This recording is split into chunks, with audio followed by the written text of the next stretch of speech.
இதை செய்யக்கூடாதுன்னு பேசுறதுக்கு 1000 பேர் இருக்கிறாங்க. இதுதான் ஒழுங்குன்னு சொல்றதுக்கு 1000 பேர் இருக்கிறாங்க. அந்த ஒழுங்கை கடைபிடிக்கிறதுக்கு எத்தனை பேர் இருக்காங்க? இயேசு அழகா சொல்றாரு, நான் சொல்லுகிற இந்த வார்த்தையை கேட்டு அதன்படி செய்கிறவர்களே அல்லாமல் என்னை நோக்கி கர்த்தாவே கர்த்தாவே என்று கூப்பிடுகிறவர்கள் அல்ல, அதன்படி செய்கிறவர்கள் தான் பரலோகத்தினுடைய பிள்ளைகளா மாற முடியும். கையெழுத்தி ஆமென் சொல்லுவோமா? அல்லேலூயா. நீ கொஞ்சம் பிரசங்க ஆறுதலா ஆசீர்வாதமா இருக்கும்னு நினைச்சிட்டு வந்துட்டீங்கன்னா இதுதான் சத்தியம். சத்தியத்தை அறிங்க, சத்தியம் உங்களை. இயேசு தெளிவா சொல்லிட்டாரு, ஆண்டவரே நாங்க பிசாசை துரத்தணுமே, ஆண்டவரே நாங்கள் அந்நிய பாஷை பேசணுமே, ஆண்டவரே நாங்க ஊழியம் செஞ்சோமே, ஆண்டவரே நாங்கள் இரவும் பகலும் இடைவிடாமல் ஜெபம் பண்ணணுமே, இதுக்கு மேல என்னப்பா வேணும்? ஆண்டு சொல்றாரு, உங்களை எனக்கு தெரியாதுங்க, ப்ளீஸ் எனக்கு கவனிங்க. ஷாக்கா இருக்கு. அந்நிய பாஷை பேசிருக்காங்க, உபவாசம் போட்டிருக்காங்க, ஊழியம் செஞ்சிருக்கிறாங்க, ஜெபம் நடத்தி இருக்கிறாங்க, இரவு மகளும் கண் விழிச்சு என்ன செஞ்சிருக்காங்க, ஜெபம் பண்ணி இருக்கிறாங்க.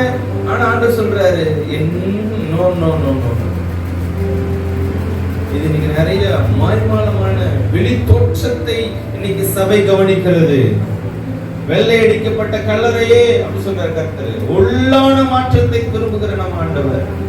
சத்தியத்தை கேள்விப்படுறதுனால இல்ல, சத்தியத்தை பேசுறதுனால இல்ல வாழ்க்கை, சத்தியத்தை கை கொள்றதுனால இருக்கிறது வாழ்க்கை. சத்தியவான். அதனால இயேசு பிலாத்துக்கிட்ட சொல்றாரு, பிலாத்துக்கிட்ட தானே 37வது வசனத்துல, யோவான் 18ல, சத்தியவான் எவனும் என் சத்தத்தை கேட்கிறான் அப்படின்னா என் சத்தியத்தை கை கொள்ளுகிறவன் தான் சத்தியவான். ஆண்டவர் இயேசு சொல்றாரு, உங்களை அறியே. அப்படின்னா யாரதான் அவருக்கு தெரியும்? யார்தான் நித்திய ஜீவனை பெற்றுக் கொள்ள முடியும்? யார்தான் பரலோகத்துக்கு நுழைய முடியும்? என் வார்த்தைகளை கேட்டு கண்டினியூ பண்ணுங்க, அதன்படி செய்கிறவர்களா நித்திய ஜீவனை சுதந்தரித்து கொள்ள முடியும். ஹல்லேலூயா. உண்மையா சொல்லுங்க, ஹல்லேலூயா. பேசுறது ஒண்ணு, செய்யறது ஒண்ணா இருக்கக்கூடாது. பேசுறது ஒண்ணு, நடந்து கொள்றது ஒண்ணா இருக்கக்கூடாது. சத்தியவான் எவனும் என் சத்தத்தை கேட்கிறான். தேவ ஜனமே, தேவ ஜனமே, சத்தியத்தை உபதேசிக்கிறவர்களா அல்ல, கேட்கிறவர்களாக அல்ல, அதன் கை கொள்ளுகிறவர்களாய் மாற வேண்டும் என்று கர்த்தர் விரும்புகிறார். என்ன பேசிட்டு இருக்கிறோம்? மூன்றாவது, சத்தியத்தை கை கொள்ளுவது எப்படி? நடைமுறை வாழ்க்கையில் ஆடையாக அணிந்து கொள்ளுங்கள். உங்கள் பிள்ளைகள் சத்தியத்தில் நடக்கிறார்களா? உங்கள் குடும்பம் சத்தியத்தில் நடக்கிறதா? உங்க பிள்ளை உங்ககிட்ட வந்து துணிகரமா ஒரு பொய் சொல்லுது, என்ன சொல்லுவீங்க? நாங்க தானே மாஸ்டர் சொல்லவே சொல்றோம். தவணக்காரன் வர்றான், இல்லைன்னு சொல்றான், அம்மா இல்லைன்னு சொல்லு, அம்மா இல்லைன்னு சொல்லு, அம்மா இல்லைன்னு சொல்றதோ நாங்கன்னு சொல்லிடுவோம். எங்கிருந்து ஆரம்பிக்குது பாருங்க. நம்ம வீட்டுல நிறைய நேரத்துல நம்ம பிள்ளைகளுக்கு முன்மாதிரி யாருதான்? நாம தான். வீட்டுல நம்ம பிள்ளைகள். நான் வசனம் சொல்றது யோவானை குறிச்சு. யோவான் சொல்றாரு 3ஆம் அதிகாரம், சாரி 3 யோவான் நிருபம் 3 யோவான் 4வது வசனத்தை படிங்க. என் பிள்ளைகள் சத்தியத்திலே நடக்கிறார்கள் என்று நான் கேள்விப்படுகிற சந்தோஷத்திலும் அதிகமான சந்தோஷம் எனக்கு இல்லை. அல்லேலூயா. உற்சாகமா தெரியல, என்னமோ ஒரு குறை தெரியுது. எல்லாரும் சேர்ந்து சொல்லுங்க ஒரு தடவை. சின்ன சின்ன விஷயத்துல என் பாஸ்டர் பெருசா பேசுறீங்க அப்படின்னு நினைக்கூடாது.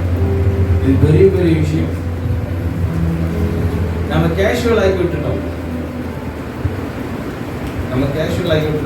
ஆவிக்குரிய வட்டாரத்துல நிறைய விஷயத்தை கேஷுவல் ஆக்குறாங்க. பரவாயில்ல அட்ஜஸ்ட் பண்ணிக்கலாம். சத்தியத்தை கை கொடுக்கறதுல எந்த விதத்திலும் யாரோட என்ன செய்யக்கூடாது, அட்ஜஸ்ட் பண்ணி போக கூடாது. சத்தியம்னா சத்தியம் தான்.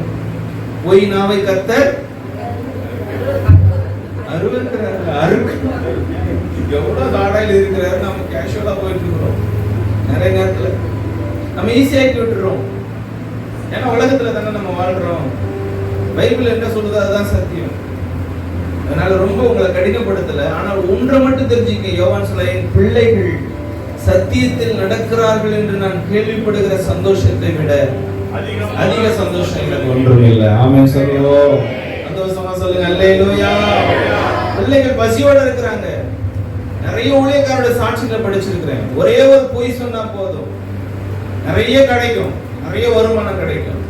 ஒரு பொய் சொல்லி ஒரு வருமானம் வந்து அதுல நம்ம பிள்ளை படிச்சு, அதுல நம்ம பிள்ளைகள் வாழ்ந்து, அதுல நம்ம பிள்ளைகள் சாப்பிட்டு, நோ, உபத்திரவத்தை சகித்துக் கொண்டாலும் பரவாயில்லை, சத்தியத்திற்கு சாட்சியாக இருக்கிற ஒரு கூட்டம் கடைசி நாட்களில் எழும்ப வேண்டும். சத்தியத்தை கைக்கொண்ட பிரச்சனை தான், சத்தியத்தை கைக்கொண்ட என்னதான் பிரச்சனை தான், உண்மையா இருக்கிறவங்களுக்கு பிரச்சனை தான். அவருடைய அன்றியும் அவருடைய தீர்மானத்தின்படி அழைக்கப்பட்டவர்களால் அவரிடத்தில் அன்பு கூறுவதற்கு சகலமும் நன்மைக்கு ஏதுவாக நடக்கிறது. தீமோத்தேயுல போல் இன்னொரு வசனம் சொல்றாரு அழகா,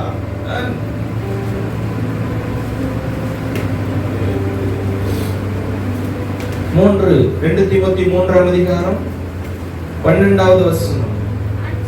அன்றியும் கிறிஸ்து இயேசுவுக்குள் தேவ பக்தியாய் நடக்க யாவரும் செரிக்குமா? இந்த வசனம்லாம் எதிர்கலிக்குமா? செரிக்குமா? செரிமானம் ஆகுமா? ஆகும், ஆகணும். அல்லேலூயா. அத்தனை சொல்லுங்க அல்லேலூயா. செரிக்க மாட்டேங்குது. சரி, செரிப்பதாக. என் பிள்ளைகள் சத்தியத்திலே நடக்கிறார்கள் என்று கேள்விப்படுகிற சந்தோஷத்திலும் அதிகமான சந்தோஷம் எனக்கு இல்லை. சிலர் சொல்றாங்க, பிள்ளைகளை நல்லதான் வளர்த்துருக்கீங்க, ஆனா ஒரு திறமை இல்லாம. திறமைன்னா என்ன திறமை? சூழ்ச்சியமா இடத்துக்கு தகுந்த மாதிரி